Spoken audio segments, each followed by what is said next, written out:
strategies improve weight loss, right? So when you get therapists together and you actually teach them about how to change people's behavior, they tend to do a better job of being a therapist, right? Being a weight management person, if you get them to understand what they're trying to achieve, right? By using the theory. However, a lot of those techniques of personalizing the program and creating joint goals and doing those things are very expensive to do face-to-face. And so they're like some automated system, and games seem to be a good way of doing this. So they say, games seem to have a bunch of these strategies just on the surface, but analyze them. And so, and they motivate by saying, games will be cheaper to deploy. They actually don't discuss really the cost of making those games. They kind of see it as, well, the cost is how much it costs to go and buy them from the shop. And they're very cheap to buy from the shop. So that's why they're more cost effective, right? So they're not suggesting that it's cheaper to make a game to do this.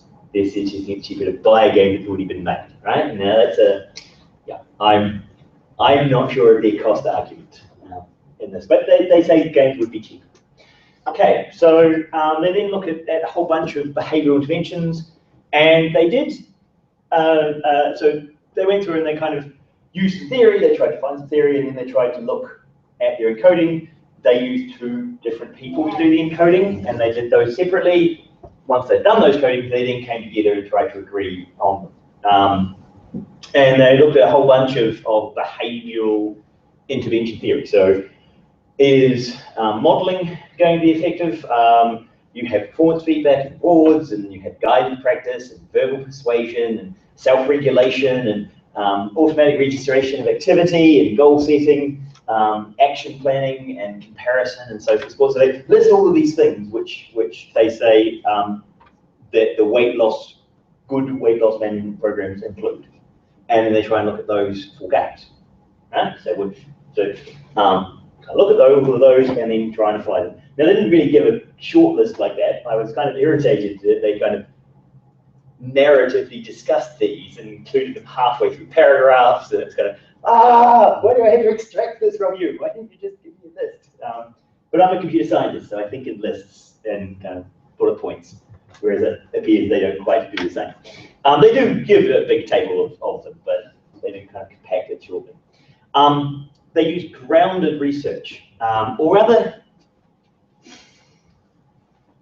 they talk about using grounded research as a crutch to explain the fact that their theory didn't cover everything. Right? So I'm going to be critical here, but so how many of you had heard of grounded research before reading this paper? Okay. Did anyone understand what grounded research was after reading this paper? Did any of you go and look up the definition of grounded research? Or you just say, well, they say they're using a research strategy. Okay, so grounded research is a kind of a philosophical approach to doing research, which says, basically, we have a lot of baggage over how the world is. And the problem is we take that baggage and we make the world fit our theoretical baggage. Right? So anything that fits, we agree with. Anything doesn't fit, we just say, well, that's an outlier. Grounded theory says, isn't it? You should throw out all your hypotheses, all of your understanding of the place. Look at the data and let your analysis evolve from the raw data. Right? So you go from the ground up rather than the top down. Right? And that's not what they did, right? Because they kind of had the whole analysis theory stuff in, and then they found some of the data didn't fit. So they then did a bottom-up grounded theory approach to adding new categories. And that's not really what grounded theory should actually be, right? But, that's, as my question is, what are the features of a good car? It costs a lot. So if they make the car more expensive, it will be a better car. Right? So there's a bit of a wrong order of analysis going on here, right? So you're kind of broken the natural correlations and causation effects And so that's one of your risks when you say, I'm going to use grounded theory, and you don't actually completely commit to the bottom-up discussion. But they use a bit of grounded theory, so they added categories that seemed to pop up regularly out of the gate. And so, there was this large table, and it was in the paper, so you can have a look at it there. And they talk about how they coded, and in the description of that coding, and they put those into self-efficacy and self-regulation, right? So the idea is you look at the game, and you're looking for, does the game have guided practice, right? And so each of the two coders would do that and say, yes, this game has guided practice. And when they both agreed, you'd go, tick, fine, got guided practice. If they didn't both, when they met together, they would negotiate. And I think they had, I actually didn't write the number down, but like a 90% agreement on features, right? So they basically agreed on pretty much the features, and then they kind of discussed the last ones. And which is sometimes I didn't see that bit, right? So if you're playing through, they had 2 hours, I think 2 hours they played, 3 hours. They played 3 hours, you might not see all of the features of a game within that. So it's understandable that it was 90% agreement. Lots of games have most of the behavioral change activities listed, right? So they came up with a 10 for non-camera games and 12 for camera games. And, well, 12.8, so nearly 13 for camera games. But this is, of the 17 categories, 17 strategies they listed, games had, more than half of those. They said that planning, so one of the results was that planning was underrepresented. They said, there's so they only like 3 or 4 actually talked about how you plan future things. The rest were the plan was you play the game, right? That's you don't have to build any other plan in the system. They said that every game had at least 5 behavioral change strategies, right? So that all of these games did have some behavioral change strategies. So that was my quick summary. Now, I also have some serious issues with this paper. So hopefully Miriam, my opponent, will also have some of those. So Miriam, you can go and stand over there, so we can have this. Take your laptop. Go and stand on the other side, because we formed this as a a discussion. So I suppose the overview of this paper is looking at how commercial games do it as a guide to how you can do things in games, rather than saying we as academics have a whole bunch of theory and we should impose that on games. It's kind of trying to look at the other direction and saying, well, look at what games do. Maybe they're better at knowing how to change behavior. And just look at the ones that are effective and say, hey, well, these ones were more effective than these ones. Is it perhaps because of this behavioral change thing? And then some of their future work is maybe if we now can kind of analyze the effectiveness of those different games, we can see a correlation between use of behavioral strategies and actual effectiveness for weight management. Okay, so criticisms. Yeah, well, I don't think that they selected games that were proven to be efficient, though. They don't back up that claim. So they sort of randomly chose some popular games to study what kind of behavior strategies. Well, so the positive argument for that is that so their approach was to look for popular games, right, or games that were available, basically. And you could argue, which they don't, but you could argue that part of the reason that that's a reasonable strategy is that in the game environment, if you are not successful, you tend to disappear. So there's an argument these were at least able to be promoted, so people felt they were successful. Right? We don't have any evidence that they're actually successful, but they were promoted well enough that they were still available and around, and people were buying them and reviewing them, and so there is a minimal level of quality that's required to be published on these 3 platforms, right? Because these are also console games rather than PC games, right? So they have a minimum threshold for quality.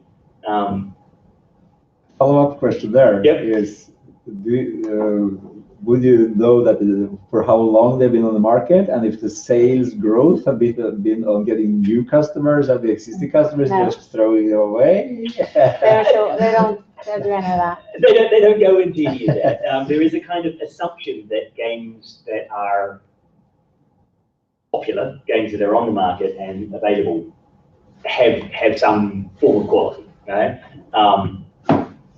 I'm not sure that assumption is always true, but that's how you defend the decision to use commercially successful. Whether they're actually successful for weight loss is completely separate. So Diet Bet is one of the ones we studied last year, and I talked to a guy over in Hammer about this, who's a journalist, and he thought it was astounding that this existed.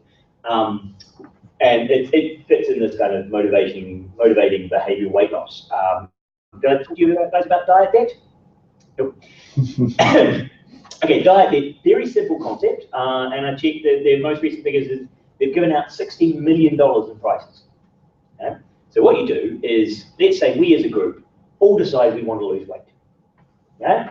So what we do is we each put in $20, and at the end of 6 weeks, and we have a target of losing 5% of body weight, 3% of body weight.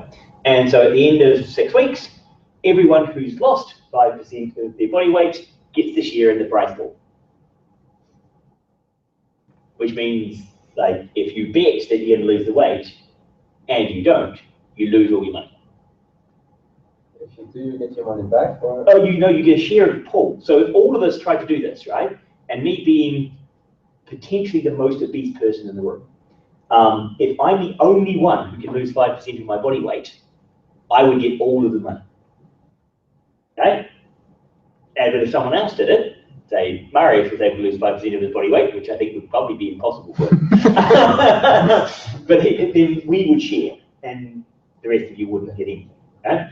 So, I can, and they found about 40% of people were get their money back.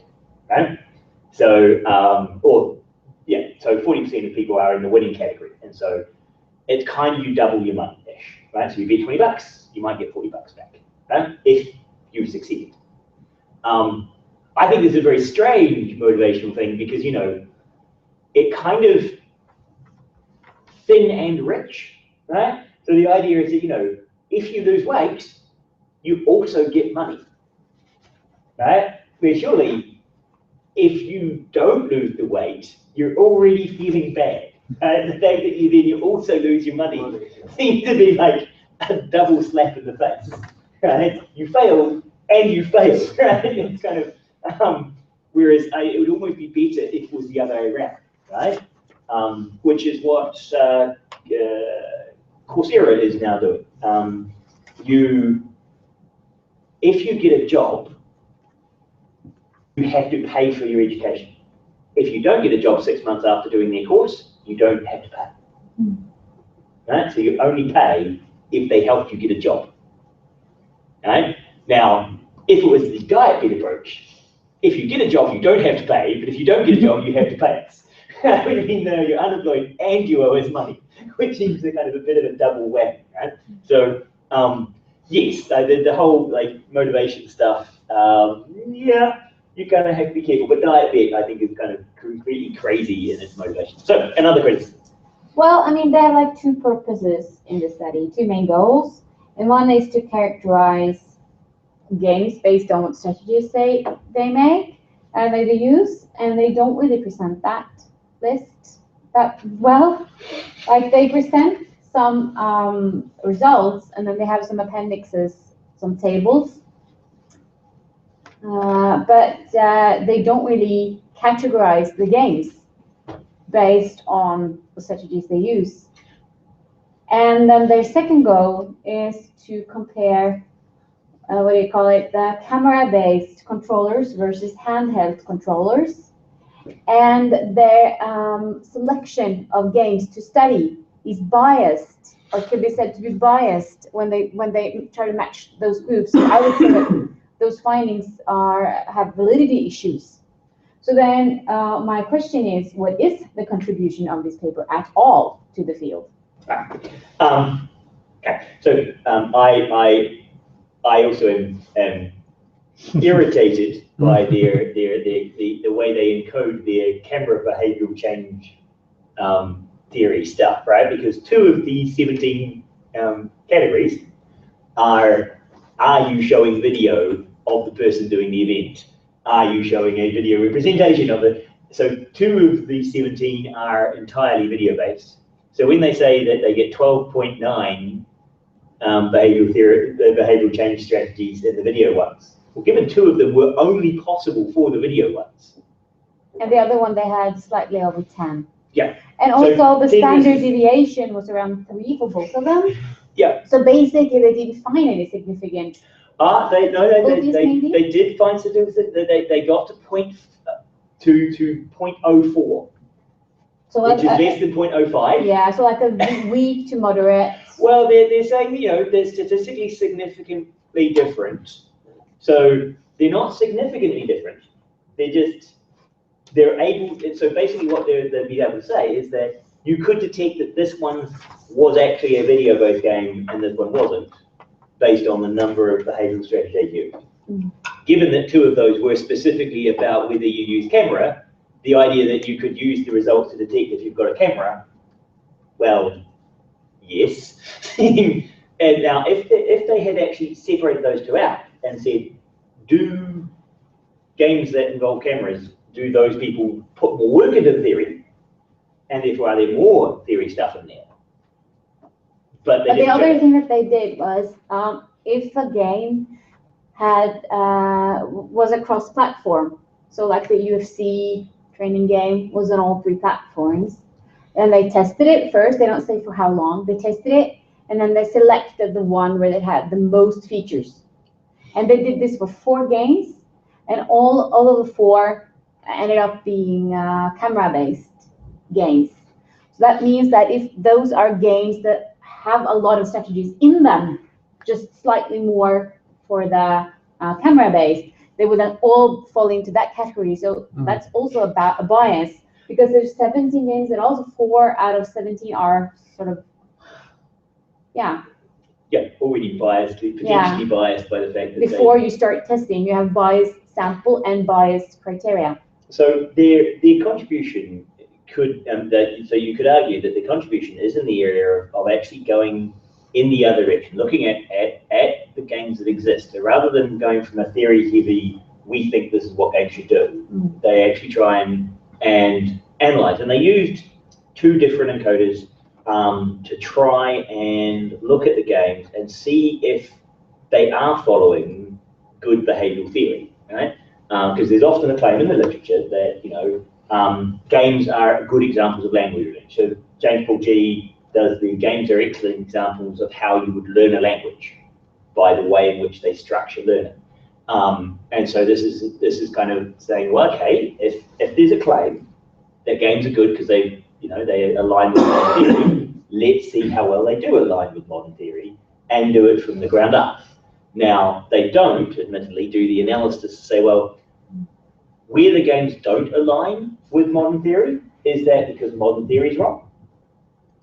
Or that the games aren't doing a good job of this? Right? They don't really kind of discuss that, as in the, could it be that modern theory is mistaken and the games are correct, right? So they're just present the analysis. But so the contribution, I think, is more in in an approach. I don't necessarily think they did a particularly good job of the approach, but it's saying, look, this is a valid approach to generating knowledge about how games should do behavioral change. I don't really know if I agree with that. They don't say if that taxonomy that they have ended up with is actually useful for further analysis, and they exclude mobile games, like all smart games. So I don't feel like they have that good of a statement. And also, it surprises me a little bit that they use, for example, a fairly large image there, a week, and like illustrative images. So the calendar feature in Wii, instead of putting in the appendixes as figures in their text, like showing the results, because they are barely showing the results. And they also have this table here over all the strategies, and they could easily have just added another column and summarize, the frequency of use of each of the methods or each of the strategies. So I don't really, yeah. So having a large, so putting this as a hidden appendix piece of information. Yeah, it's one table. Like they could And have you're put putting it, in a big graph, right. or a big a Screen happy dump. picture from screen dump. Yeah, Because look at pretty. Whereas this is more. that's the data. Like that's your findings. Yeah. And it shows clearly the ends in the two samples and. Yeah. So that was yeah. I didn't feel like they really argued for having interesting results, and their conclusions are very vague. So I mean, it could also be like a positive thing that they aren't overly ambitious when they conclude, but they are very, very vague. Like they don't really state what their contribution is at all. So I don't really feel like I've got my money's worth for like this article. Yep. Yeah. Okay, so the results. So from trying to be positive about it, because it's my turn. So this is more where the contribution actually lies, is in actually providing data, right, and actually doing the analysis. They don't emphasize it in the paper, and they don't do a particularly good job of selling their contribution, but being able to look at this table and start looking at here, okay, so using this as a starting point just for an analysis of effect, right? And actually going in and seeing, do people lose weight? Can I use this table, which actually tells me something useful, and extend that, right? So it provides me some of the analysis that could be used in the future. And I don't like the fact that they don't group things in a nice way, because they group things here, right? They group things vertically, but then they just use the default alphabetic listing this way, right? And the purpose was to categorize the games. Yes. And then that's not done alphabetically. Right. So yeah, given that you have choice as to how you would order the columns, right? They could have actually grouped them in a more interesting way than just alphabetically, right? They could have ordered it by, cost would have been more interesting than alphabetically, right? Or platform, right? They could have actually shown you, because they're showing you the camera-based ones here, right? So these are the camera-based guys, the 9 is camera-based. But they could show you which platform they're on, right? That might be more interesting than just grouping them alphabetically that way, yeah? And even if you you could order them from on the one that has the most. You could sort it by this, yeah. By the number of features they have, right? That would be a way you could sort it. And then when you looked at it, you can see, these are the ones that are big and those are small, right? I would expect that actually, and that they merged the tables, and if they then had sorted it on the frequency, like the number of strategies, and then they could, say something about, well, then it's interesting to see what is the popularity. Is the a lot of strategy more popular than the other, or is it random, or what is the effect, or somehow explain to me how they are planning to utilize it, or how I could utilize it in further research. Because build upon their results. And this is just randomly, there is no pattern or understanding to the blank spaces here, right? The blank space, because this is alphabetically listed, and they don't really even do a job of separating these kind of clearly. It's kind of, what do I gain from seeing those occasional blank spaces, right? Is there anything I can extract from the visual? And the answer is, well, not really, because they've not broken it down in ways that really help me understand what's going on, right? I think you could. Yeah. Another thing that I think is a little bit strange is that or a weakness, is that they don't really discuss the different strategies. It's like they think that more strategies are better, but some of the strategies there might be demotivating for some individuals, because the social strategies where you get badges that are public based on your performance could be demotivating for people. Like they don't want to show people how much they suck, or are afraid to fail, and they have all these challenges which a lot of people do respond well to, but so not everyone. You guys had did the VARC test, right, for your learning strategies, right? You did a kind of like how personalization and personality tests. Do you think that some of those strategies, self-efficacy and self-regulation theories, work better for some people than others?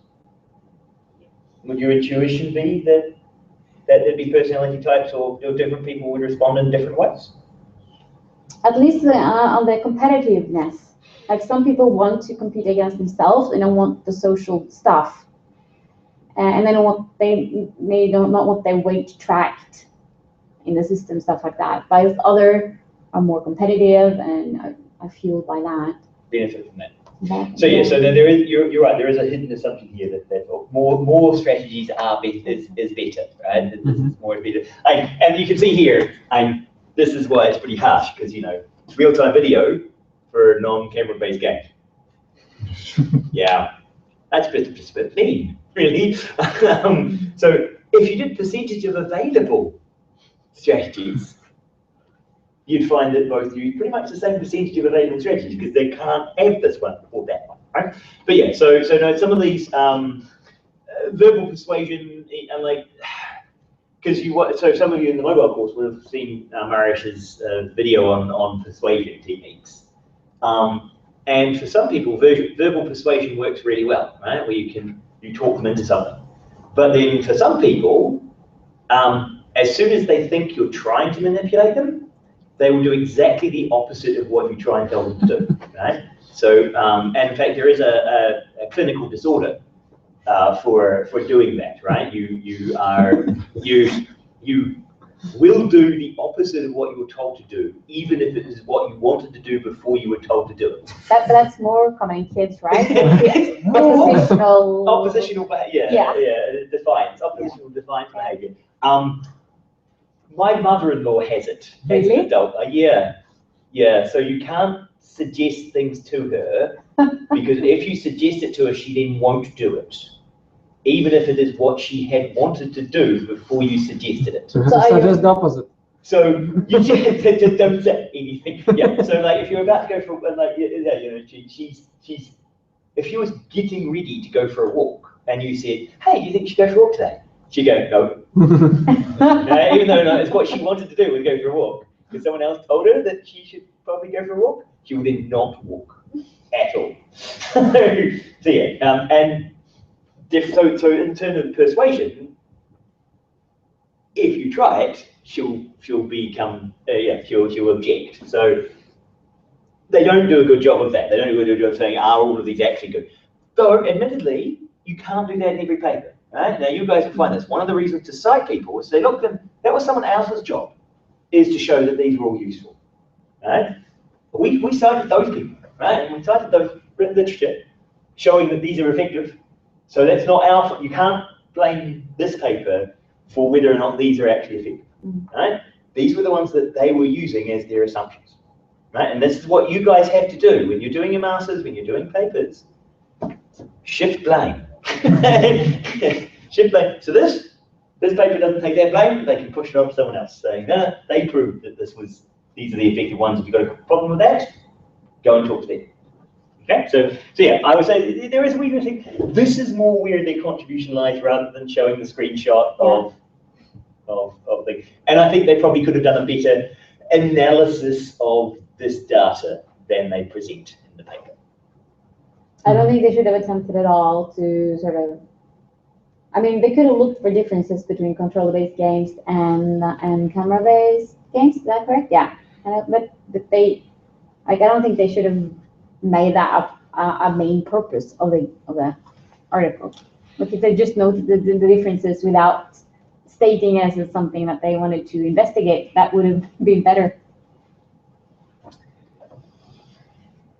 So yes, building interdisciplinary research careers in women's health program. So this is part of a women's health program funding. So I don't feel necessarily actually addressed women's health particularly well either. It does feel a bit like a paper that is pushed out to meet a requirement, right? That they're required to publish something. So they got some funding. They had to publish something. So, and you know, I would claim that this claim that they make that camera-based games have more behavioral features, I think that's actually a lie. Right? I would say that's just an artifact of the way they do their encoding, not actually a real feature of those games. Because two of those features were only available for camera-based games. And you couldn't claim that those features came in from the standard weight loss management system, right? There is no way you would claim that a standard weight loss video system had real-time video of you performing actions. Right? This is not something that standard weight loss programs were doing. So those two have been introduced, which means, but the problem is, if you report it as a percentage, or if you remove those two and said, okay, so non-camera games have 10 point, It's quite high. It's 10.5 or something. yeah, so I'll just see if this discussion. Yes, so mean 10, standard deviation 2.0, see this 0.04, and a mean 12.89. If you were saying camera-based games had 10.89 and non-camera games had 10, and the standard deviation is 3, very clearly no statistical difference at all, right? Entirely sampling error. And as well, with so few games, a 0.04 statistical significantly different is quite fragile, right? You rip out one game and replace it with another game, are you still statistically significant? The answer is probably not, right? If you take out the best game, if you did it on a small set, took out the best game and replace it with an equally bad game, right, well, as the worst game you have in your set, your result disappears. So it relies on if you take out a single study, then your effect disappears. That's very fragile, right? So it might be statistically significant, but you touch it and it breaks, right? So it's quite a fragile result. So yes, although they present numbers and statistical significance, and they talk about, I don't believe them. It's a paper with significant flaws in that sense, right? And not flaws in presentation style, right? In terms of they follow the structure, they have statistical analysis, they did a study where they analyze things and they report that analysis. It's just they claim an effect which I don't think they should try and claim. But if you don't claim something, it's hard to get published. Right? So I think this is an example of claiming something so you can get published rather than claiming something that is true. Right? So you guys understand the difference in that? Okay, so we should also open to other criticism. Yeah, so, what I was missing mostly is that even if the results were correct, they still lack the insight of what is the kind of the core of camera-based being different from the controllers, right? But to me, the more interesting questions were qualitative, not quantitative. So again, as with the previous paper, more about the game design, what is actually making those games different in a sense, right? Because even if the results are correct, we still don't know why. Like, okay, sure, now we should do games with camera, but why exactly, right?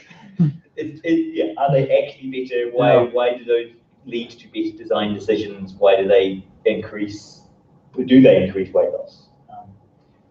So yeah, other criticisms as students? Just criticism.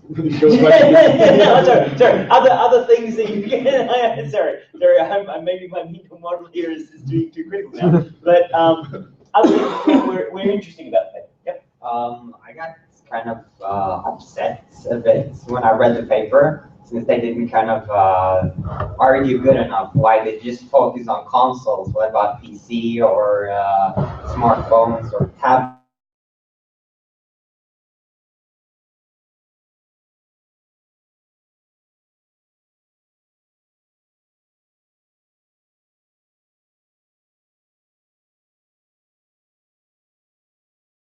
that I mean, they could have argued that the reason why they used consoles was because to get on console, you have more layers of approvals, and so there's more work required to get a console game than there is to get a mobile game or a PC game, right? Where anyone can come up with a PC game and put anything on the PC, and there's no barrier for entry, whereas there's a large barrier for entry for consoles, and so there's this There's a certain process and quality assurance. Yeah, there's a certain process, quality assurance, and once you've got to that bar, then maybe that they could say, well, if they had said the reason why there might be 5, a minimum of 5, is because there is this barrier to entry.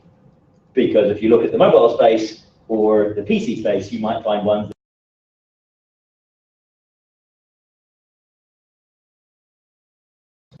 guy, or yes, one guy in a basement somewhere who's developed a game for weight loss and released it and has no idea how people lose weight.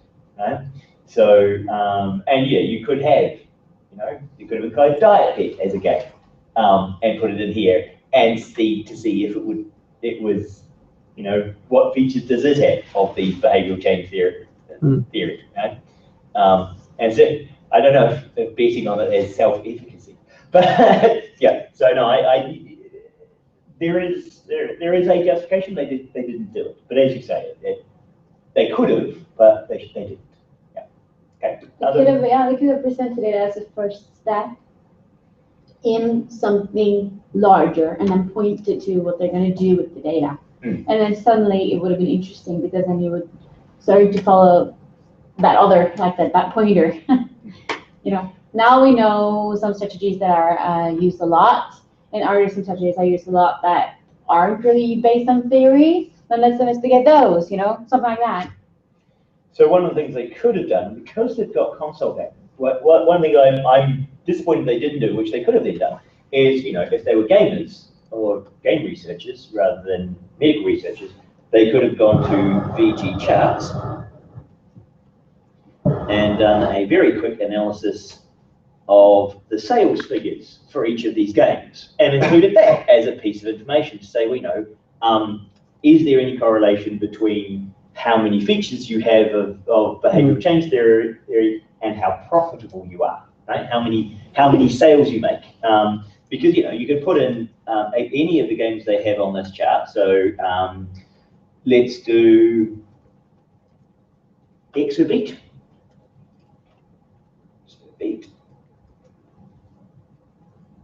And there it is. And you guys can't see that. Other way. So Exobeat on the Wii, sports game, North America, that's out of millions, right? So this is in scale in millions of units. So they sold 100,000 in North America, 170,000 in Europe, and 30,000 in the rest of the world, for a total of 300,000 sales.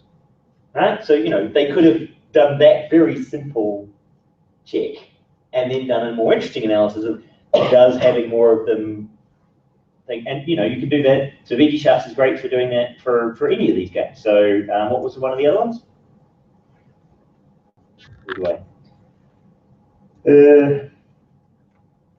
Daisy Fuentes.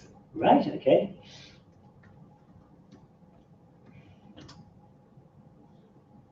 There it is. Annoying. 250,000 copies worldwide, right? So that would have been at least a verification of a piece of information that is independent of their analysis, right? Because they didn't really have, for me, they didn't have any independent things they were testing their theory against. They just did the analysis and said, there you go. Yeah. Which one works better? We didn't think of it. Which one sells better? We didn't think about that. Which one costs more to make, right?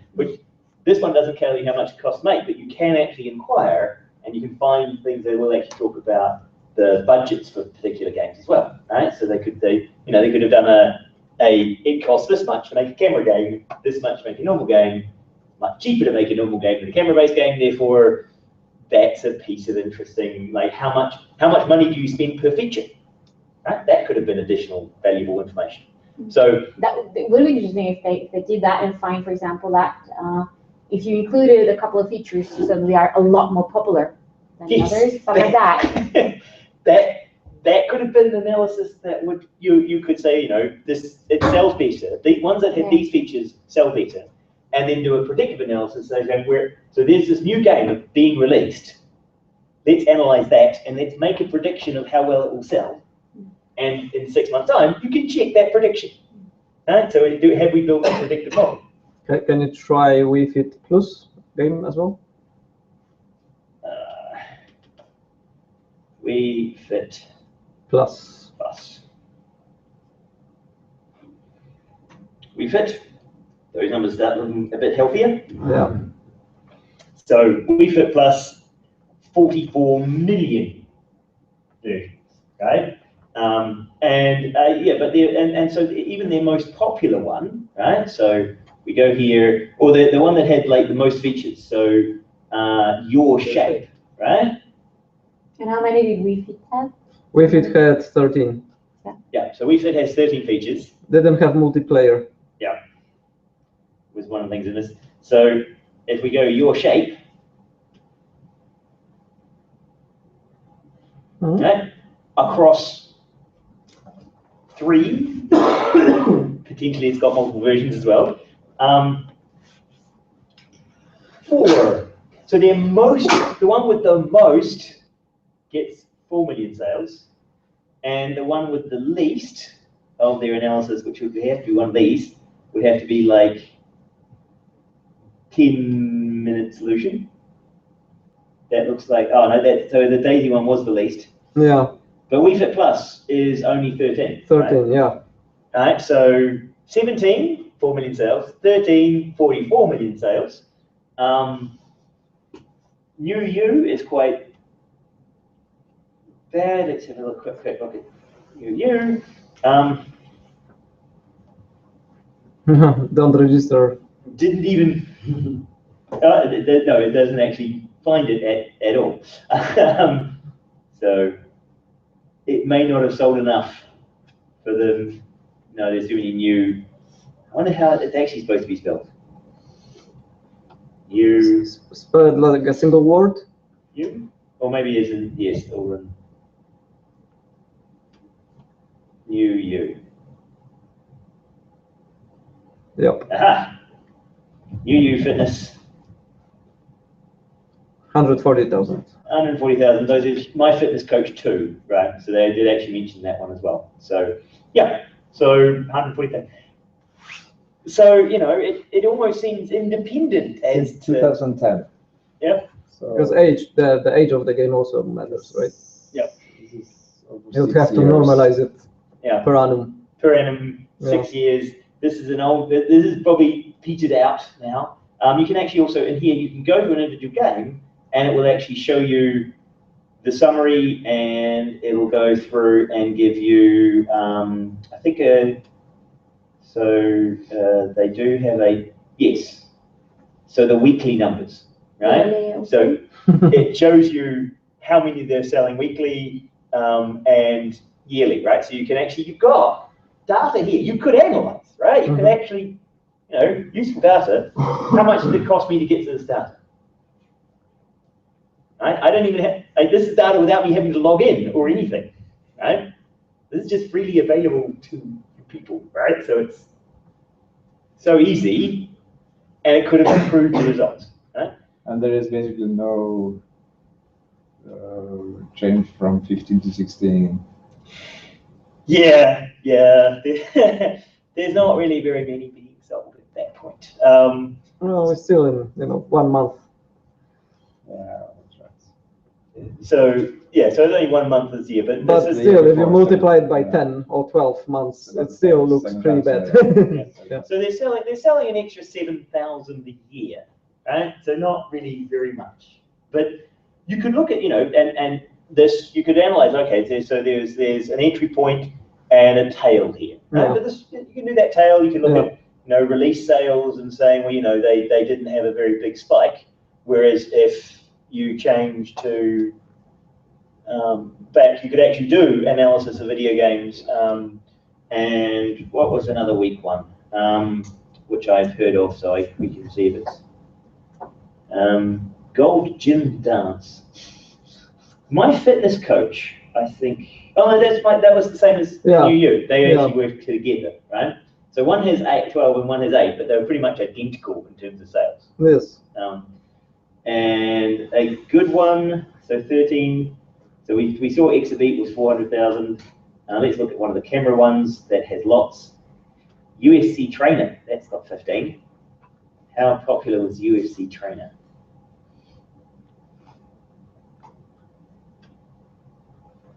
Didn't register. Not even there. UFC. Let's see if we get the UFC in there. Okay. Personal trainer. trainer. UFC Personal Trainer, right, by THQ.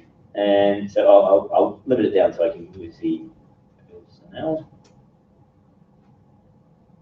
UFC Personal Trainer, those are the platforms. Yeah. Yeah. Yeah. So, yeah, it's got 1 million sales. Quite decent. And they're all released at the same time. But, 1 million sales across all the platforms, any individual platform. So the PS3, 190,000. The Wii, 190,000. It was on the Xbox 360 they were popular, and it's possibly a release title.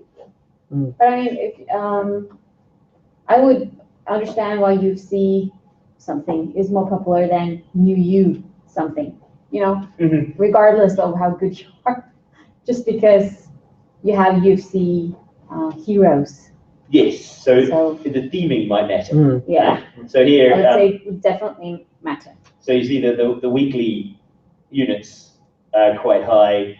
The yearly change, and they're still selling 27,000. So it's 3 times more popular than the other one we're looking at. But I mean, the UFC personal trainer, it doesn't necessarily have to be that you want to lose weight. No. You might just want to, train like the heroes. Yeah. Yeah. So with you probably are wanting to. So if you guys are doing something like this, right, I would expect you to be able to use a resource like VG Charts and actually get sales on consoles. It's much easier on consoles than it is on PC, right? Because PC, the whole Steam, digital sales, there are lots of avenues to get it. Whereas these ones are company data, so it's much easier to track. And it's the sort of thing that you could actually say, well, maybe you could argue there were cultural differences and say, well, what's the sales in Europe compared to the US? Is this a US-centric thing? Is it right? So you've got access to data, you could do some analysis on it. Right? It might not be interesting or useful, right? You might not find anything useful, but at least they could have done something with popularity, which would have been interesting, even if it showed nothing, or even if they said, look, there is no relationship between the number of tools you use and how popular you are. That's also interesting. Piece of knowledge. The piece of knowledge that you've contributed. Right? So yeah, and that's what they didn't really do enough of. Okay, so any other questions? Okay, so Thursday, 10:15. Right, 10:15. 10:15. So don't need to turn up at 8:15. 10:15. We have 2 papers there now. Who are on those 2 papers? And who was the other one? Lars, But he is going to do it, right? He's just not here today. Yeah. Good. Yeah. Hopefully. Okay, and I'll put up the next ones. Now, I put the GoRad system up for next week. They're already there. They're already linked. So please ask those questions, and we're going to do some ranking. Do we want to encourage people to do a Kahoot for as part of their presentations?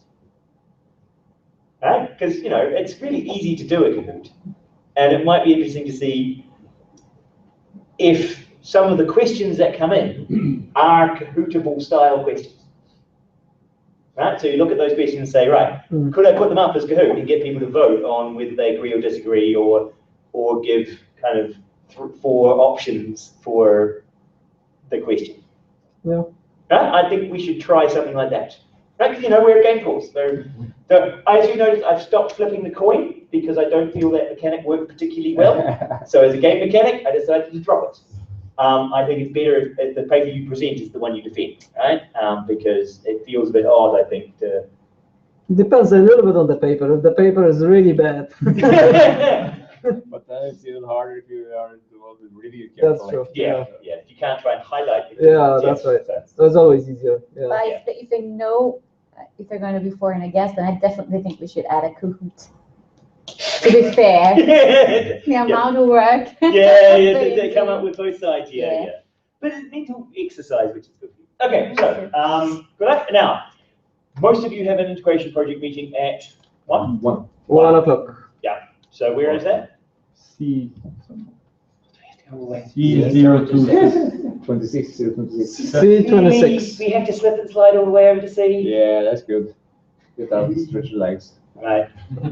Okay. We'll see most of you over there. Yeah. Okay. Right. Thank you very much. Have any of you seen a Vigi chart before? No. Can you see how it could be useful? Yes. Yes. So you guys do research. If you find it in there,